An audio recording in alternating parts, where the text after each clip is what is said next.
कुठच मावना हाती बिगावना ऐकून हाय येड मन हे असं कठावना दडदड उसरना हुरहुर बिसरना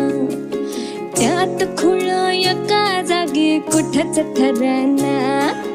जागत राहतो एकटकात सपन बघत हे मन धावत या